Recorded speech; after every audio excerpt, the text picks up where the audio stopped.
everyone. Welcome back to Punko's podcast. My name is Mackenzie. My name's Sean.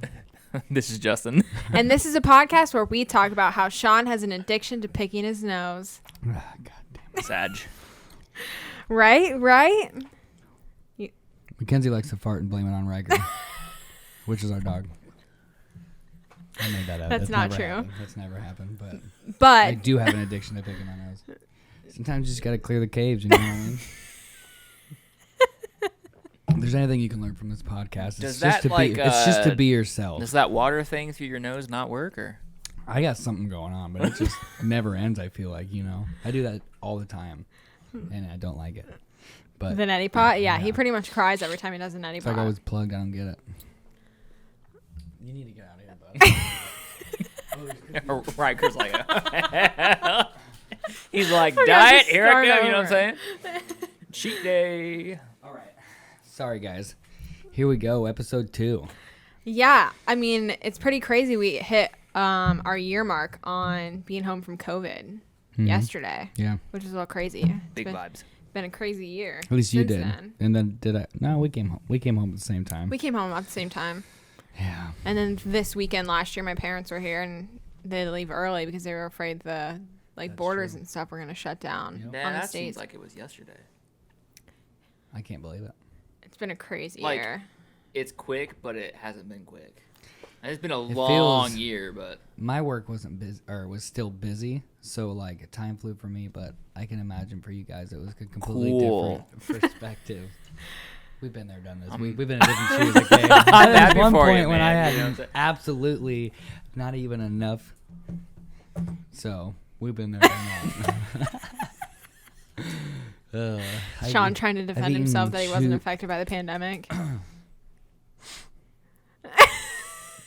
The one time I'm not broke is during a pandemic. Who would have thought? Right? The only person that was financially stable. Long story short, I moved here with no money whatsoever, and my dog and a Honda Civic packed full of crap. Here we are. Now we have a podcast, Hey, so man. what's up? no. Anyways, are we done making fun of me? Yeah, sorry. Do we want to talk about all the fun stuff that we watched this week? Man, we watched some fun stuff. Before we get into that, I would say thanks for all the reaction to episode 1. Yeah, I've gotten a lot of texts and DMs with like suggestions and Me, not so much. Doug, thanks for the one. good Thanks for commenting on it. positive dude. vibes from people. We maybe are thinking about, we haven't really talked about it. I talked about that individually, but a disclaimer before we jump into Yeah. a TV show, letting people know that we may give out some spoilers if you haven't seen it. So we warned you. This is your warning I'm doing the to not watch this until after you've seen The United States vs. Billie Holiday and One Night in Miami. Oof. So let's start with Billie Holiday. Shall we start with the synopsis? Sure, yeah. So this movie follows Billie Holiday during her career as she's targeted by the Federal Department of Narcotics with an undercover sting operation led by black federal agent Jimmy Fletcher, with whom she has a tumultuous affair. That's a pretty good synopsis of the movie. I like that. See, I didn't even That know that nails it. going into it. You just Yeah. told We me should to watch probably- it, so I'm like, cool. Yeah. Look at synopsis Yeah. first. Good idea. Yeah, so I thought this movie was very well put together. You are right when the storyline is kind of slow, but I feel like they had Yeah. to build up on her drug abuse before they could get to anything serious. Yeah, but, like, to be fair, I had been... Bless you. You good? Nope. Sorry, dude. It's that nose thing. To be fair, I watched it the day that I had been up for 18 hours. So I was already pretty tired. You do it. Do it again, I dare you. Man, I'm so sorry. I'm not trying to cut you off. But even with that, like, yeah, it starts off pretty slow, but the build up is Yeah. nice. You have a lot of opinions on it, Sean. I do. I took a lot of notes.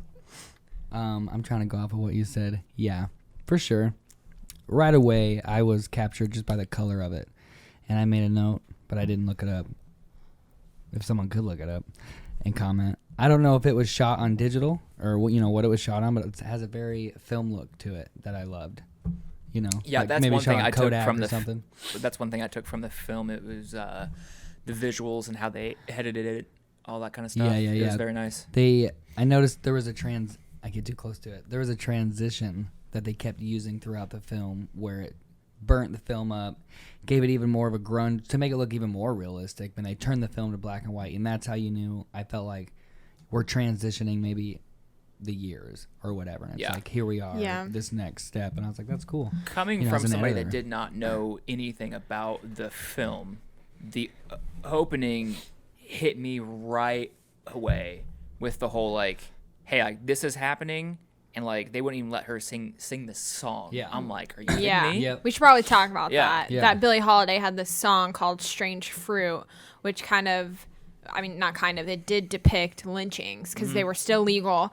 I mean, we've had the whole conversation about this, but it talks about like how a lynching bill went into the government, wasn't passed, and people were literally dying every day from these brutal killings of the KKK. In 1937, I wrote this as it appeared on the screen. Okay. In 1937, the Senate considers making lynching illegal. Considers. And then they decided to not. They were like, that's a big no for me. They were like, no, we're all right, pretty much. I'm like, and that was in 1937. And then that's the start of it. That's the pace of the film. Mm-hmm. And so Billie Holiday has this song that depicts that shows, you know, I think some of the words were like, strange fruit hanging from a tree of black bodies. Like, that's crazy. That's an insane lyric to like write, like, especially in that time. And, you know, they kind of were saying that they thought that the song was un-American, but she was just trying to get her voice out there and her people's voice out there. Right. And this is the same time frame as,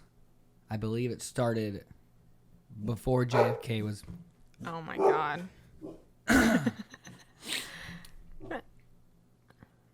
You good? Enough. Hey. Cooper. You go on the time frame of, like, it's before JFK, so what is it, like 1940s? Is it when it started? I think 50s? so. Maybe a little bit earlier. Yeah. Because it ends in the 60s. Yeah. So Hoover's starts the FBI pretty much. And, you know, we've watched a lot of films that I seem have come back to where Hoover has started with the FBI and is looking into any movement by a black person. Yeah. And is in the same time frame of this 20 to 30 years of civil unrest is these iconic black people are dying at the leadership of Hoover. And what some of these films have tried to say, like, he led, this is what you're doing. Yeah. Crazy. We're not trying to dive into politics like that. I'm just saying, like, that's nuts. Anyways, yeah. No, I mean, you're 100% correct. And like all these movies are based around like the same people. Yeah. You know, that we're seeing, or all these civil rights leaders have connections to one another in this movement, whether they agree with each other or not, when it comes to like how they're handling it. And with Billie Holiday, she was addicted to heroin. Yes. So in order for them to get her to stop her. singing the song, they were using her addiction against her on Yeah, the war 'cause on drugs. There's a scene in there where the FBI guy was just like, we can't go after her for the song. Yeah. So we're going to go after her for her drug use. Yeah. Mm-hmm. The opening scene, what is it? She's inciting a riot. They said that at some point. They said that her was song's what inside she a was riot. doing. Yeah. Which is the same as Straight Outta Compton with Fuck the Police. Mm-hmm. You know. It's the same concept. I mean, history repeats itself, whether it's 5 years later, 10 years later, 20 years later. And to end the note on Hoover, the other film I was thinking of, we didn't talk about it because we started this afterwards, but it was Judah and the Black Messiah, right? Yes. Which was... I thought it was Judas and the Black Messiah. Yeah, that's probably it. I'm terrible at remembering names, but that was the same thing as how he died was at... Hands of the Police. Yeah, but they hired an outside association, like a gang to go ahead. Or at the time it was like the mob to kill him, and it's like no prosecution because it's like, how are we going to prove the mob did, you know? Right. It's all, I mean, it's crazy to think about just like that as a point of history in itself. You know, that, and it wasn't that long ago. Like if you really think about it, No, that's one of the first things 70 that years. came to my head when I saw 1937. I was like, damn, that's like 42 years before I was born. Yeah. yeah, that's Like- it's not much at all. Hello? Yeah. Yeah. People still remember that. Like, Yeah. there's still a lot of people left from that time frame. You know? So then leading into that, the next thing we watched is now one of my top 52. favorite movies, One Night in Miami. So the synopsis of this movie is Are we jumping already? Yeah, we're jumping. Oh, did you have more to talk about? So many more Okay, So fire many more away. notes. I'm so Fire sorry. away. I'm so sorry. What are we at here? What's the time? 11. 11 minutes? Yeah. Cool. We're going to stop every 20 to check that. Okay. Cool. We'll cut that. Andrea Day. Andrea Day. Sorry. Oh. Was her acting debut. It was her acting debut, yeah, and she crushed it. Killed it. So Great good. actress. Great actress. Great lead role. Her singing style very well mimicked Billie Holiday. Yeah. And That her was her the question I antics. had, Yeah. was if she lip synced the actual Billie Holiday's voice Right. or not. Because No, she didn't. And you showed me a song of Wow. hers afterwards, and it's pretty similar. Wow. Very style. similar And I was like, style. Damn. You yeah, can hear the so- difference in the pitching of their voices, but it's definitely Andre Yeah. singing. Yep. I was bummed that the antagonist of the story was the dude from Four Brothers, whatever that guy's name is. Oh, the I love actor, him as yeah. an actor, you know. So I was really hoping that he was was an FBI agent, but was gonna try to be a nice guy, but nope, No. he's a dick. No. Also, He's a dick. his death in Four Brothers is one of the hardest fictional deaths in movie history. him. That I mean, if we're going to talk Four Brothers, We dive you know what I'm into saying? that. That's a great movie. Man, we should have a throwback episode. we can do it. We'll That'd be name crazy. off some of the best. My Girl, Oof. hard death. That's good. Anyways, Good stuff. continue on your notes. I Am Legend. That'd be another one thrown. Anyways, yeah, you talked about the government looking for reasons to get her, and it just seemed like no matter what, they were trying to, in some way, make sure she was kind of just out of the public, and Yeah. it just led to where it's like, well, almost to the point, it's like we need to find a way to kill her. Right. Well, and then they used her own circle against her. You know, Yeah, like that's what I didn't want to get into, like, too many spoilers or whatever, but like that was my main thing as well. Was like, at that time, I was telling you, Sean. At that time, it feels like a colored person's only way forward in a career of any kind Yeah. was to go against their own people. Yeah. Yeah. Oh, The yeah. FBI Yeah. was Right. like, you That guy want a worked for job? me, yeah. We're going to use you Yeah. to trust, to gain trust within your own people Yep. to then bring your people in. Yeah. Yeah. Yes. Thanks. And that guy said it to him. That's fucked. right. And he's realizing that too, you know, As- at the yeah. beginning, because he tells his mom, he's like, I'm one of the first black federal agents. Yeah, and One of the there's- first. And she's there's like, you're that- still going against your Yeah, people. and there was that scene between him and the guy that ends up taking whatever. But like, Yeah. he was like, the secondary guy was like, hey, like they've got us down in the basement here, going against our own people. Like, do you ever feel bad? Yeah. Yeah. So like How- the guilt is there. Yeah. And he's just like, whatever. Yeah, like for sure. 100%. I can only imagine how that would feel to be put in that position. Right. And to be put, like, okay, you could, and he was falling in love with her, whatever, we told you. it was in the alerts. synopsis. Yeah, okay. So he's falling for her, and then he has to follow her on the road, and just like, that's a whole experience within itself being an artist on the road. So watching that from an outside perspective with her addiction, and I thought the way that they portrayed addiction in an artist as a way to live almost was well done. And Andra Day killed that aspect as well, for sure. I think that you'll appreciate this. The part when they had the funeral for the dog. Come on. I was like, who died? And she's like, it's a dog. I'm like, no way. They said it was a dog. I was like, damn. They had a whole church and everything for this dog. I know, right? It was sick. Funny. But you can't tell me you wouldn't have a funeral like that for your dog. Ooh, don't talk about it. What's your next note? I don't need to say them all. There are some important ones, though, that I think that could bounce off you guys. I do think going off the addiction thing, though, is how well they portrayed her background and her reasoning for becoming addicted, because she was using it to suppress her, like all these things that she had gone through. And then yet at the end of the day, she was still choosing to try and get her voice out there so that people would understand what they're going through. Yes. And she wasn't and she did sacrifice it for a long time. And it's like, you're already so controlled. Mm-hmm. And then finally, when you start feeling like you're getting a step ahead, they're like, nope. Yeah. Leading to that, with the addiction, the quote, "I need help, not jail," when they first arrested her and sent her to jail for the year. And I do believe that to be true. Yeah. When it comes to addiction, Yeah, I was going to say, hurting themselves. That's been an argument what forever. You, that was set back no, in time, but like that's an argument that you could have right now. 100%. I just love that quote, for sure. 100% agree with that.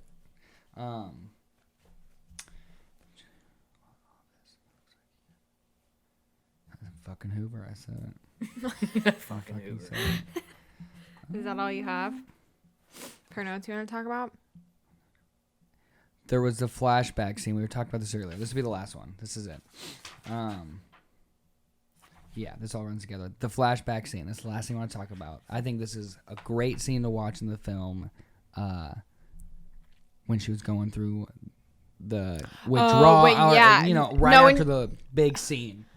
The big scene. Yeah. You know what I'm talking about, right? Mm-hmm. We're all on the same page. Right after that, we talked about it earlier today. Just that was done so well, and it was one shot, it looked like. Wait, are you talking about when they're back in the house, or when she's originally telling him about her background story? After they discover the big plot point. Well, I don't know if it's what makes her turn to sing the song again.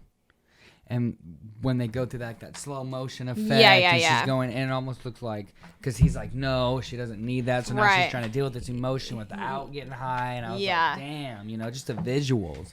From an editor perspective, it was like, damn. Well, even that scene where she's telling him about her story, and it's got the point of view of her telling the story, but he's sitting on the couch watching her as a kid with her mom, and then it like pans back around, like you see him from behind, and then the camera comes back around and he's got tears streaming down his face. I thought that was so impactful for a movie plot point. And I did love how no matter what she said, he still loved her, because she was even like, when she she's like, this love right here doesn't love you back, like, I was like, that's nuts. Well, I mean, even like speaking to that, like she's saying, like, my high self that loves these drugs will never be able to love you the same way you love me. Right. And the way she told him that she loved him was always, "I'll see you in church, soldier boy." Yes. That to me was super cool that they incorporated into the whole movie. Yep. And the last thing I'm going to say about it was, and this isn't a spoiler because you can look it up in our wiki bio, whatever, that the government still had to arrest her as she was dying, just to say we arrested her, and it's just disgusting. But great film. From beginning to end, going through her life and the struggles of her and her people and all that. The ending is there's lots of ups and downs in the middle. The big scene really, and then from the big scene on, but the ending is just kind of like I sat back, I kind of chuckled. Or just like, there it is. I feel like she's still in the entirety. She remained true to herself. That's the greatest way to describe it. It's so good. So the next movie that we watched, which is now one of my all-time favorite movies, and by the way, it only has 7.2 stars. 7.2 stars on IMDb. Out of 10. But it was also nominated for something, right? It's a Golden Globe nomination. Yep. So it's called One Night in Miami. The synopsis is a fictional account of one incredible night where icons Muhammad Ali, Malcolm X, Sam Cooke, and Jim Brown gathered discussing their roles in the civil rights movement and cultural upheaval of the 60s. So pretty much everyone and their mother know who Muhammad Ali and Malcolm X are. Some people don't know who Sam Cooke is. I didn't before the film. And he's a singer and a writer. And Jim Brown is an NFL player who retired early from the NFL and pursued an acting career. Yep. I also didn't know who he was. Yep. So the whole movie is kind of based off how Malcolm X sees what each of them is doing for the movement and brings them in to this room to talk about how they can progress forward, what he thinks that they need to do to progress forward. Not I mean, I guess he kind of did know that they were going to kind of retaliate because Muhammad Ali at the time was Cassius Clay. At the time of this was Cassius Clay. He was getting ready to go into the nation of Islam. Yes. And so there's a lot of scrutiny. There was a lot of speculation that he was pressured by Malcolm X to join that. The film depicts that it was his personal choice and that he came to Malcolm X, and that's how they became friends over the brotherhood. That's what I was gonna say. It was my understanding, at least how the film portrayed it, was that they all knew each other prior. Like they were all like they all knew of each other, had talked before, especially Malcolm and Muhammad. And they were all connected. Yeah. And is that because like at that time being black or of color and in the limelight was rare, to say the least. So it's like they probably had a lot of well, I think they all kind of recognized the fact that they were all historic. They were going to be historic icons, whether they were in the limelight or not, because that's where it kind of comes into play, between spoilers, Sam Cooke and Malcolm X didn't like each other. They liked each other, but they didn't agree with how each other was handling their platform. Yeah. I just wanted to preface it, like it just seemed like this wasn't a random meeting of 4 people that just got together and they just had this conversation. Yeah. Like, I guess we should preface they were in Miami because Muhammad Ali was fighting. That's why they were all there. Fighting Sonny Liston for the championship. And Muhammad Ali wins, and that's when they go back to this hotel. Which he's still Cassius Clay at this time. Yeah, he's still Cassius Clay through the whole movie until the end. But what was kind of like crazy to me that I'm like now thinking about it again is that Malcolm X definitely planned this, and he had his bodyguards outside so that the other 3 couldn't leave. They would have to have this conversation with him. Yeah, well, he was also believed to being followed, so he didn't want to go out in public because he just felt like it wasn't a good idea. He thought he was getting followed. He was starting to realize that there's something crazy going on. Like, I don't know how much longer I'm going to make it through this. And which we had made the comment watching it, you guys the second time, me the first. It was just like, imagine that being part of your day-to-day. Yes. Like, knowing eventually this is going to catch up to me. Like that's nuts. Like what'd you say? It's not a matter of if it's going to happen. It's a matter of when it's going to happen. Yeah. And man, I can't imagine just living like that. Yeah. I mean, you kind of do, I guess, but it's still crazy. But also what I want to talk about too is my favorite character of the whole movie is Sam Cooke. Just because he's fighting so hard to get a second voice out there, because Malcolm X's whole thing is that you need to be using your platform to get your voice out there. You're not using it. And he's talking about coming from the inside out, saying, I'm starting on the inside where I have my own record label. I'm getting all my orders, more money than anyone's making right now. And nobody has no idea. And when they do, they're finally going to jump on that bandwagon. And I'm going to say, see, I told you so. Right. For sure. I think they all, like you said in the car earlier, they all had, and you said it too, their valid points and their reasons for why they stood there. They just all had different approaches for it. Like Malcolm X was known for being very forward and pushy, like for sure. So that actor, that he also plays Obama in the Comey Report, which is great. Killed it, it's just a dynamic roller the casting of that movie, everybody, unbelievable. Definitely one of my top 20. I'm gonna make a list of my top 20 films, and that's gonna be in there for sure. It's not a film that you're going to Mark Coberly turn on and like just get so stoked because it's action packed and there's a lot that happens and stuff, but like just like the conversation. Yeah. Once the conversation starts and the back and forth goes, like I got lost in it. Like I'm like, this is a like the acting is so captivating. So good. It's so well written. The lines that they're saying to each other where you're like, oh my god. Regina King. It was her directing debut. To go off of your point, it was nice. It wasn't like 12 Angry Men where it's like everybody just arguing at the same time. These 4, Malcolm and Sam had their thing.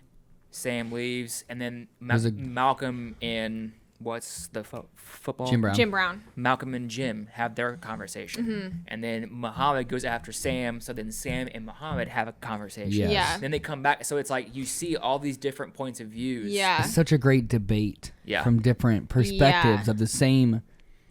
They want the same outcome, but they believe in different perspectives. So it's just a great debate, and it's like, why can't there's all debates in general just Yeah. always be like that? Well, there's a line that Jim Brown character that has when he's having his conversation with Malcolm X, where he's like, it starts economically. Yeah, He's okay, like, you that's have what to I was gonna understand say, what yeah. we're like, what we're His whole talking about speech is here. great, though. Yeah, Each and one he's is. like, because everyone kind of puts him off as like, oh, he's just a football player. He has Yeah. no brains, and Right. he sits there and he's like, you play football. You're one of the greatest athletes in the world. And he's like, right, but I can't do this forever. And if I want to keep Right. making a difference, I have to get into something that's not going to kill me. And at that time, football was a completely different game. You didn't have, harder. For yeah, sure. and you didn't have the safety restrictions that they do now, where you're just getting beat up every single day. brutes. They had Yeah. that whole concussion thing where they were finding like people's like skulls were like Yeah. literally like sucked onto their brain, like not their brains, but like Yeah. they were stuck Yeah. together because they were Yeah, getting yeah. hit so hard in the head, and those concussions were causing that much damage.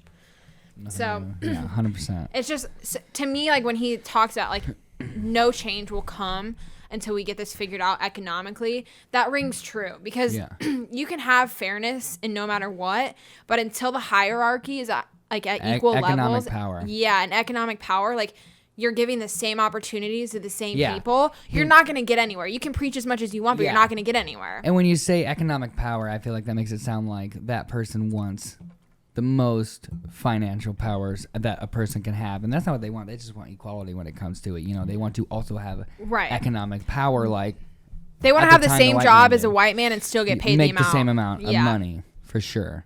I think overall, because now we watched it twice. My favorite character the first time with the actor was Cassius Clay Muhammad Ali. I thought the guy killed it. He's from Riverdale, so it was cool to see him in that. He was huge now, killed it. But then Jim Brown, the second one, after then watching it again, because he's from Straight Outta Compton and he just plays. I don't even remember who he plays. I can tell you. Redman. I don't know. He was a very small role in that. So to see him, It's jump Aldous to Hodge, if anyone's wondering the actor's to see him name. jump to a big role like this and act as calm as he did, because he was even more aggressive in Straight Outta Compton, was great. But I think he's now my favorite character in the movie because of the speech that he does have with Malcolm, and he says, "I am not anyone's weapon," and that's his perspective, and that's great. Yeah. It's like I agree with that, and I think that's where I do disagree with Malcolm X. He believed that everybody should fight for this cause, and it's like everybody is fighting for the cause in a different way. Right. And I felt like that night they were able to appreciate each other's perspectives for it by the end of the night. Yeah. Yeah. Especially when Malcolm was like, sat down and was like, I don't feel safe. This is why I'm pressuring you guys so much, because when my voice is gone, I need your voices Yeah. to be able to carry the message. Right. The whole thing was like, I don't remember the exact quote that he gave to Sam, but he was like, I'm giving you such a hard time because you are in a position Yeah. to be such a power. Yep. Like you are in that position, and me and our people need you to be this. Yep. Right. But Sam had a different. Yeah. Which plays into that scene that you like so much. So we talked about earlier. When Malcolm X is talking to Sam about, he's like, this is why I think you're so influential, because guess what? I didn't start listening to you when you were popular. I saw you in Boston before you were even, like on the charts. Yes. Yeah. That whole scene is The really, Boston show is just like my other favorite film is Whiplash, just because of the musical moments mixed with the cinematography genius that happens.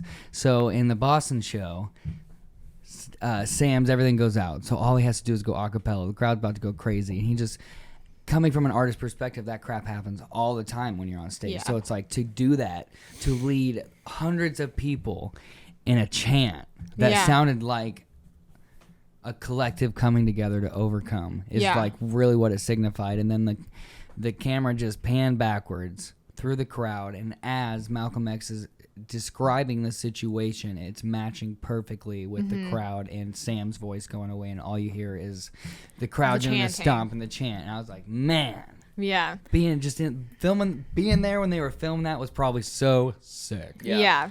Well, I think that's like why this is going to be one of my favorite movies of all time, because of the like just the way it was filmed and the way they describe, like, this is all fictional. This is all hearsay. This whole movie and the script and stuff, which was also based on a play. We didn't look up, like, yes, it is based on the play, and we didn't look up, forewarn you, we didn't look up any facts from it either, like what is true. I had a small article that says a lot of it's true, but yeah, I think they pieced together everything from, because there's a lot of stuff that happens outside the hotel room. Yeah, that was my main question for you guys. Yeah. Last night was where did they get all the information about that night? And just because kind of like, well, they filled in some details. Yeah. Which with anything, even when it's based on truth, there's some Hollywood. They have to make it Hollywood so that people like it. 100%. And I read Malcolm X's autobiography, the one that he was writing throughout it or towards the end of it, and he just talks a little bit about that night. So I wonder, like, because that's the most he ever wrote about his experience. Yeah. It's my favorite, like, part in that is when Sam is arguing with Malcolm, and he's like, come off it, Malcolm. Yeah. Like, get off your high horse. See that all the rest of us are doing stuff too. Yeah. Which is, I think why I like Sam Cooke so much is because he shows how important the music industry was at that time. Yeah. Yeah. How people, like, how powerful a song was to get out across the country instead of people, just speaking to a crowd. Not like downplaying Malcolm X and Martin Luther King's speeches, but if you get a song stuck in your head for a long time that's powerful and moving, like, that's very impactful. Not only that, you're supporting the artist, they're making money off that song. Yeah. And I feel like that's where Malcolm X's point came in that he wanted for Sam was just like, use your words more powerfully. He wanted him to use those words as a weapon, like Billie Holiday did, like, this is what's happening. And that's where watching Billie and then watching this, there was severe overlap without there even being, like, it wasn't on purpose or anything, but, like, watching those two back to back was just kind of like, shit, okay. We've watched so many of those stories lately, Judah and the Black Messiah. We've been really trying to watch as many movies as we can with Black powerful History Black Month boys. was last month, just in general, but just because of all of last year. And that's not just because, like, so many good films have come out, ironically, maybe because of that, but they're just so good, It's like, I always try to understand as much as I can from anyone's perspective, and those films really show it. Yeah. Oh, it's just so good. And Sam and Billie Holiday kind of go through the same thing. Yeah. Because Sam is only writing love songs because that's what's selling. And Billie, before she starts singing Strange Fruit live, that's all she sang about was love. Yeah. That's because that's all she made money off of. Yeah. That's what made. But everybody wanted to hear Strange Fruit. But everyone wanted to hear Strange Fruit, but she was in such a predicament because she had the song out, but she couldn't sing it live. And then my favorite line in that movie when he's like, "You're not going to sing that song." She's like, "I'll sing whatever the fuck I want to sing." Yeah. I'm just like, "Oh, yes. Yes, Damn. As you should. As you should." See, but that's watching both films, and, like, this might open up a can of worms for some people, but, like, that's where, like,